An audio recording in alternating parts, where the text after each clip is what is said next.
그런데도 또 한 가지 질문이 더 있습니다. 오늘따라 질문 좀 많죠, 그죠? 예수님이 죽으셔야 하는 것은 이제 알겠습니다. 알겠는데 다른 사람이 죽으면 안 되고 예수님 죽어야 되는 거 알겠죠, 그죠? 그런데 다른 방법으로 죽는 게 얼마든지 가능하지 않겠습니까? 세례 요한처럼 뭐 목배임을 당해서 죽든지, 아니면 스데반처럼 돌에 맞아서 죽든지, 아니면 독약을 먹고 죽든지, 뭐 여러 가지 방법이 있지 않겠습니까, 그죠? 어떤 방식으로 죽든지 우리를 대신해서 죽으신 거니까 그게 뭐 되지 않습니까? 그런데 왜 하필이면 다른 방식도 아니고 십자가에서 죽으셔야 했을까요?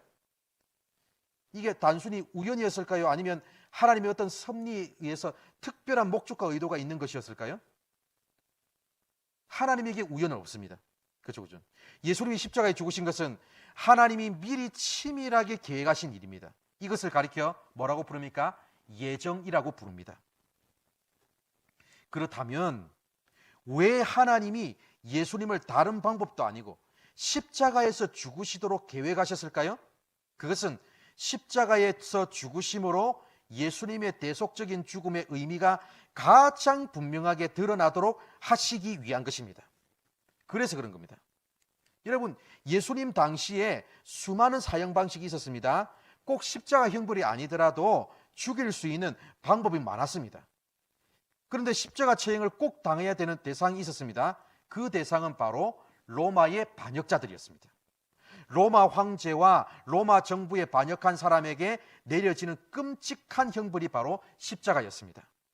여러분, 십자가 처형이 얼마나 무서운 것인지 우리가 생각만 해봐도 너무나 잘 알 수 있지 않겠습니까? 단순히 못에 박히기 때문에 끔찍한 게 아닙니다. 물론 못에 박히는 것 자체도 맨살에다 박히는 거니까 엄청나게 큰 고통 아니겠습니까? 물론 그 고통이 크지만 그 못 박히는 걸로 끝나지는 않습니다. 못 박힌 채로 어떻게 있어야 되는 거예요? 계속 매달려 있어야 되는 거죠. 언제까지요? 죽을 때까지. 몸에서 피가 다 빠져나가고 물이 다 빠져나갈 때까지 그렇게 있어야 되는 겁니다. 그러니까 고통을 가장 오랫동안 맛보게 하는 그 처형 방식이기 때문에 끔찍한 형벌인 거죠. 십자가에 매달리는 사형수들은 십자가에 매달리기 직전에 그 채찍으로 매질을 당합니다. 그냥 채찍입니까? 그냥 채찍이 아니에요. 납과 쇠와 못이 달린 채찍입니다. 이때 벌써 죄수들은 반죽음의 상태가 됩니다. 그 상태에서 십자가에 못 박아서 매달고 그 상태로 어떻게 합니까? 죽을 때까지 내버려 두는 겁니다. 보통 십자가에 달린 사람은 바로 안 죽고요. 보통 한 3일씩 갔다고 합니다. 길게 가는 사람은 일주일까지 가는 사람도 있었다고 합니다. 십자가에 매달려 있으면서 얼마나 고통스럽겠습니까? 옷도 안 입힙니다. 다 벗겨서 군인들이 나누어 가집니다. 사람들이 예수님의 벌거벗은 모습을 다 보았지 않겠습니까? 얼마나 수치스럽겠습니까? 그러면서 조롱도 받았습니다. 네가 정말 하나님의 아들이 맞다면 십자가에서 내려와 보라, 이런 조롱의 소리를 들어야 했습니다. 수많은 사람들에게 수치와 조롱을 당하는 부끄러운 죽음이 바로 십자가 형벌입니다. 사실 예수님이 무슨 반역을 했겠습니까? 그저 제자들과 함께 가난한 사람들, 병든 사람들, 사회적 약자들, 복음을 필요로 하는 사람들에게 구원의 복음을 전한 게 무슨 로마 황제에 대한 반역이겠습니까? 아무런 반역 사실이 없는데도 불구하고 그런 죄를 덮어 씌워서 예수님을 죽였습니다. 정말 잔인하죠. 이러한 십자가 사형의 방식은 우리 인간의 죄로 인한 형벌의 크기를 가장 잘 보여줍니다. 사실 성경에서 말하는 죄의 가장 본질적인 의미는 하나님께 대한 반역입니다. 인간의 역사상 가장 큰 죄가 하나님께 반역한 죄입니다. 십자가라는 게 결국 반역에 실패한 자들을 공개적으로 처형하면서 가장 무섭고 철저한 고통을 맛보게 해가지고 다른 사람들에게 경고를 주는 사형 방식 아니겠습니까? 그죠? 그래서 북한에서도 요즘 아직까지도 그런 게 공개 처형한답니다. 사람들 다 보게 해가지고. 심지어 애들까지 막 보게 한답니다. 이러한 십자가의 무서운 처벌은 하나님께 반역한 죄인이 하나님의 무서운 진노와 형벌을 받을 것에 대한 가장 좋은 시청각 교재입니다. 우리를 향해 경고하는 의미가 있는 겁니다. 그런데 더 중요한 의미가 있습니다. 십자가에 달려 죽는 것은 하나님의 저주를 받는 죽음이라는 의미를 담고 있습니다. 예수님이 하나님의 저주를 받았다는 거죠. 신명기 21장 23절을 보면 이런 말씀이 있습니다. 나무에 달린 자는 하나님께 저주를 받았음이니라. 여러분, 예수님이 달려 죽으신 것은, 십자가에 달려 죽으신 것은 바로 신명기 21장 23절의 근거에서 하나님의 저주를 받아 죽은 죽음을 의미합니다. 예수님이 나무 십자가에 매달려 죽으신 것은 하나님의 저주를 받은 것입니다. 그렇다면 왜 예수님이 하나님의 저주를 받으셔야 했을까요? 그게 이제 질문이겠죠. 그것은 바로 죄인된 우리가 죄값으로 받아야 될 그 하나님의 저주. 우리가 원래 하나님 저주 받아야 되잖아요, 그죠? 즉 하나님의 심판과 하나님 주시는 형벌을 누가요? 예수님이 대신 받으셔야 했기 때문입니다. 내가 받아야 될 심판을 예수님이 대신 받으신 겁니다. 바울은 갈라디아서 3장 13절에서 왜 예수님이 십자가에서 하나님의 저주를 받아서 죽으셨는지를 분명하게 말합니다. 그리스도께서 우리를 위하여 저주를 받은 바 되사 율법의 저주에서 우리를 속량하셨으니, 예수님이 하나님의 저주를 우리 대신 받으신 것은 율법의 저주에서 우리를 속량하기 위해서입니다. 여러분, 속량이란 단어, 이 무슨 뜻입니까?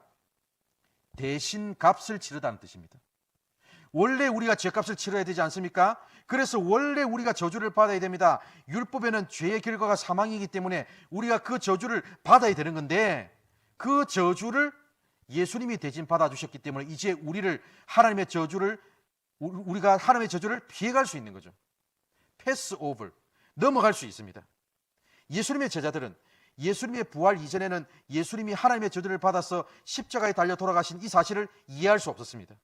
왜 예수님이 체포되어야 했으며, 왜 예수님이 재판을 받으시고 죽으셔야 했는지 도무지 이해할 수 없었습니다. 그러나 부활하신 예수님을 만나고 난 다음에 분명히 확신하게 되었습니다.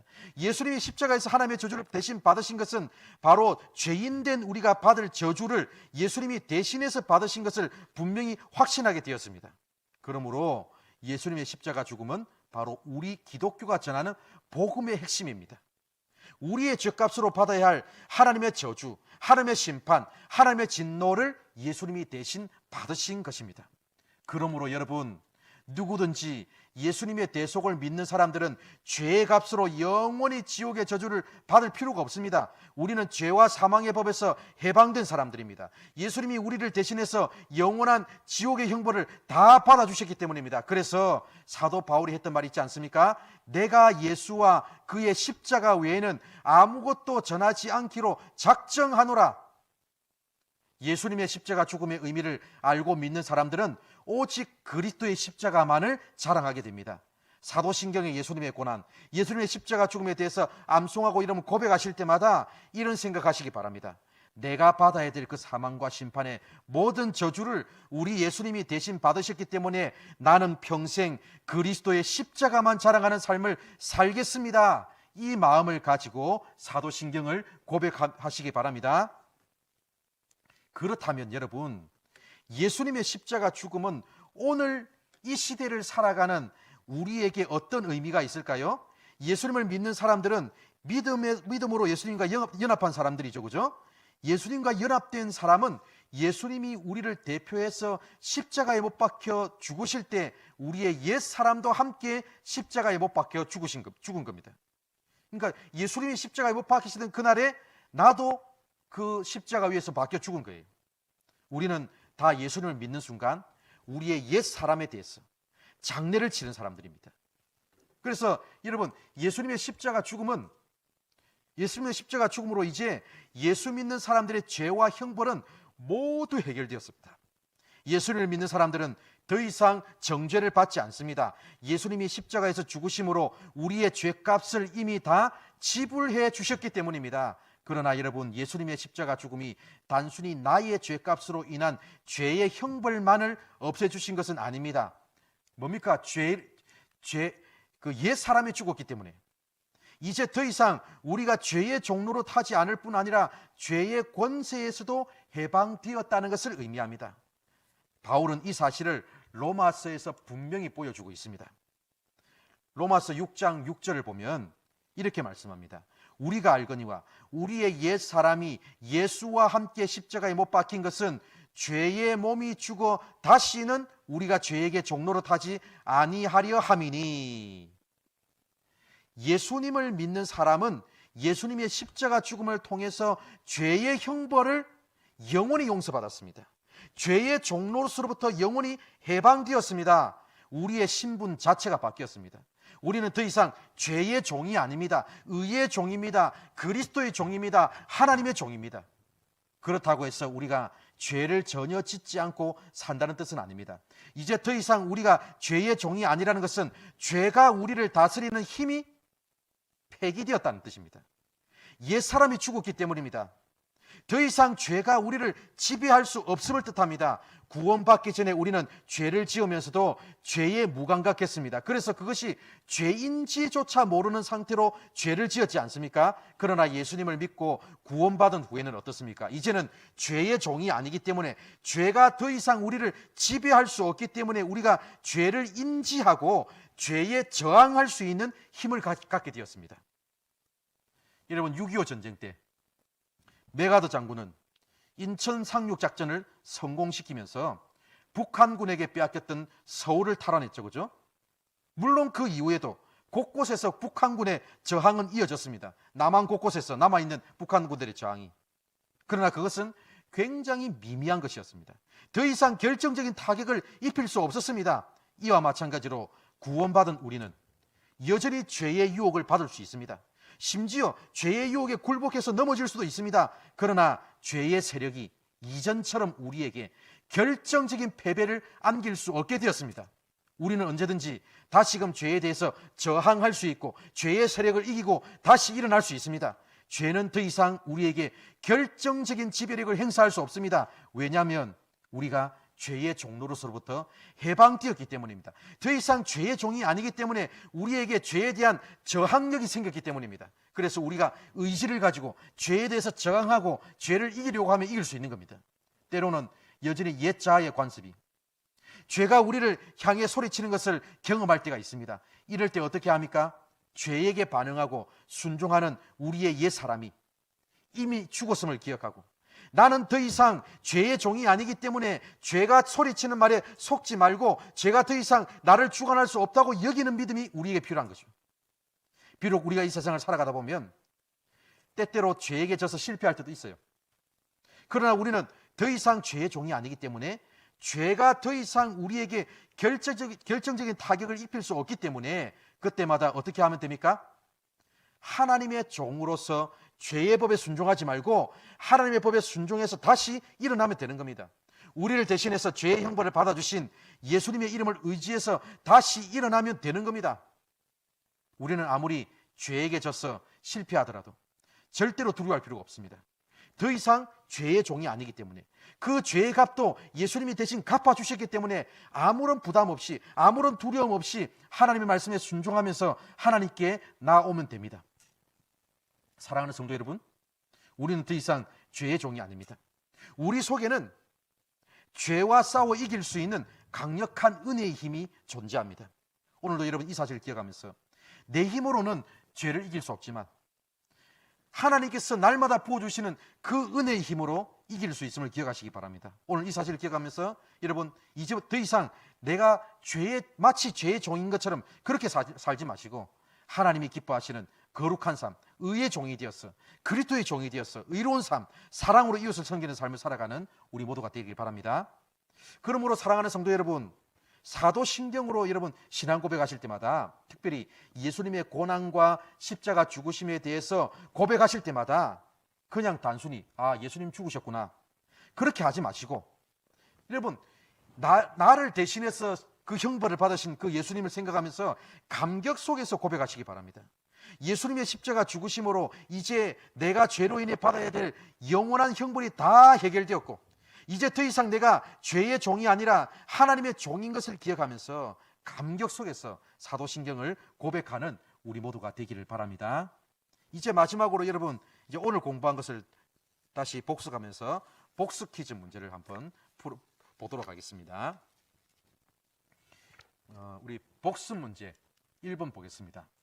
예수님이 고난을 받으신 이유는 무엇입니까? 라고 묻고 있죠. 그죠? 그래서 여러분, 예수님이 고난을 받으신 이유는 우리의 고난을 어떻게 받으신 거고요. 그죠? 고난받는 우리를 이해하시며 또 뭐 하기 위해서입니다. 그죠? 이 가로에 들어갈 단어를 쓰시면 되는 겁니다. 쉽죠? 그죠? 찾아 쓰시면 됩니다. 자, 그 다음 복습 문제 2번.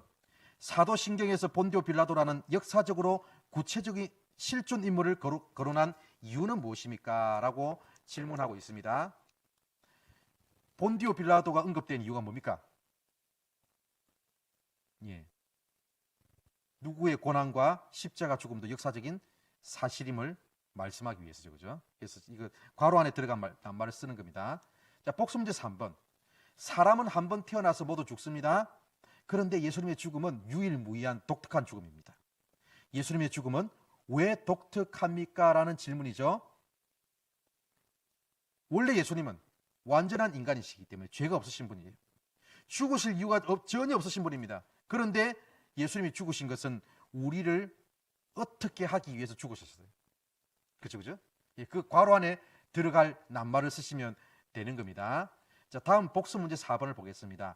예수님이 다른 죽음의 방식이 아니라 십자가에서 죽으신 특별한 의미가 있다면 무엇입니까? 라는 질문이 되겠습니다. 여러분, 예수님이 십자가에서 죽으신 이유는 예수님의 어떤 죽음의 의미가 가장 분명하게 드러나기 위해서입니다. 그죠? 그래서 괄호 안에 들어갈 낱말을 쓰는 거고요. 다음 마지막 복수 문제 5번은 이겁니다. 예수님의 십자가 죽음을 오늘 어떻게 우리의 삶 속에 적용할 수 있을까요? 라는 질문이죠. 그죠? 그래서 그 죄의 무엇을 용서받는 게 그렇죠, 그죠? 그 두 번째로는 뭡니까? 죄의 무엇으로부터 해방되기 위해서죠, 그죠? 그래서 여러분 그 우리 이 괄호 안에 들어갈 낱말을 쓰시면 되는 겁니다. 네, 그래서 이렇게 쓰셔서 문자로 또는 종이에 써가지고 아무 종이에 써가지고 우리 전도사님께 제출하시면 되는 겁니다. 현장에서 강의를 들으신 분들은 제출 안 하셔도 되겠습니다. 네, 이제 기도하고 마치도록 하겠습니다. 하나님 감사합니다.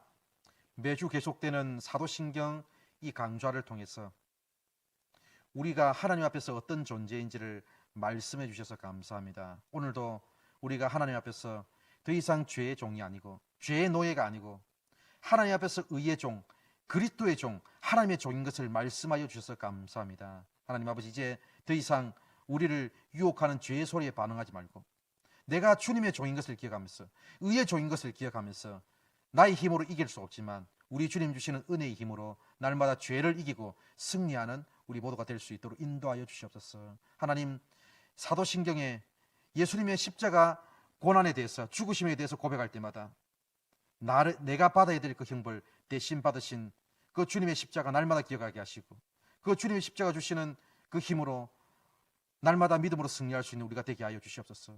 본디오 빌라도 우리가 생각할 때마다 하나님, 우리도 본디오 빌라도 같은 존재임을 기억하게 하시고 본디오 빌라도가 역사적인 인물이었듯이 예수님도 예수님의 죽으심과 고난도